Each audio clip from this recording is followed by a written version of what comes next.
Hello, internet friends. This video is sponsored by beer, specifically Golden Sunrise from Cloudcroft Brewery, because for some reason you messed up and got yourself stationed at Holloman. Okay, in this video, I will be cutting apart the seat belt attach lugs, which is what I'm cutting apart on the bandsaw right now.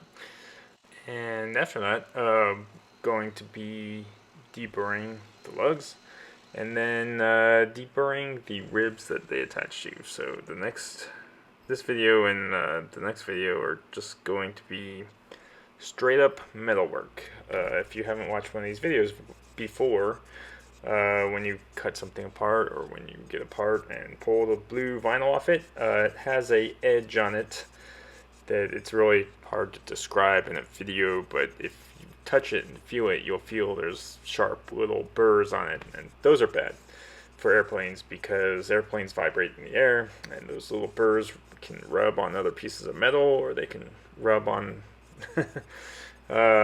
themselves, which sounds counterintuitive, and create cracks. And cracks are bad in airplanes because we need, not cracks. I'm not sure what the word is for that. But cracks cause airplanes to fall apart, and we need airplanes to keep us in the air, so we don't want them to fall apart. Alright, so while I'm deburring metal for the next 4 minutes, let's talk about something. So this weekend, had the opportunity to spend some time with family and ride motorcycles around the forest, and that was great. Remember when we were kids and our parents told us don't sit too close to the TV because it will melt our brains or something? And now we're on the flip side of that, where my kids don't even watch TV. I don't even watch TV. And trying to have a conversation is basically just them repeating the same points over and over again, like this person's emails, and oh, but this person's a drug addict, and just, oh, I see. That's the reason why we shouldn't vaccinate anybody, especially not our kids. That's just, look,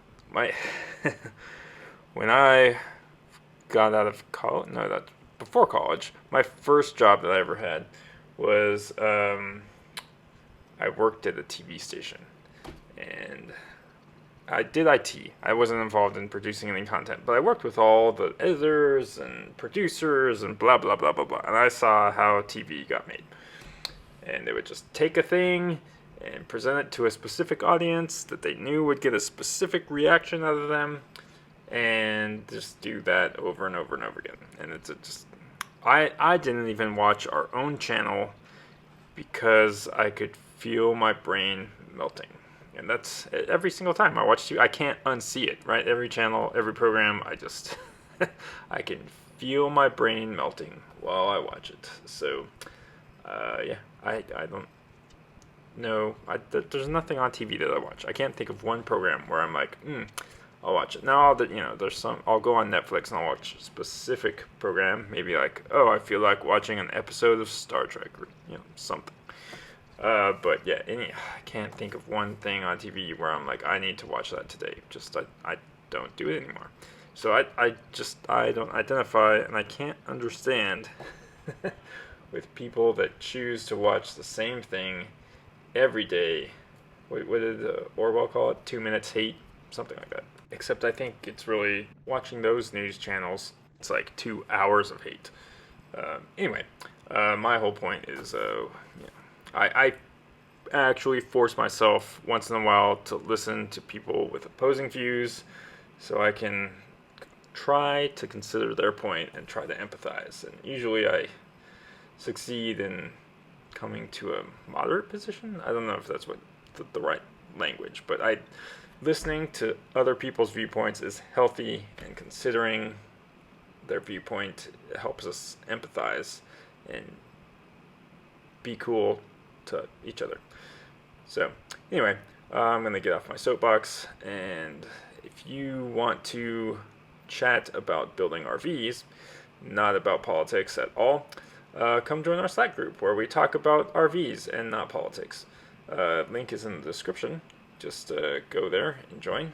And just remember that a wise man once said, be excellent to each other. See you in the next video.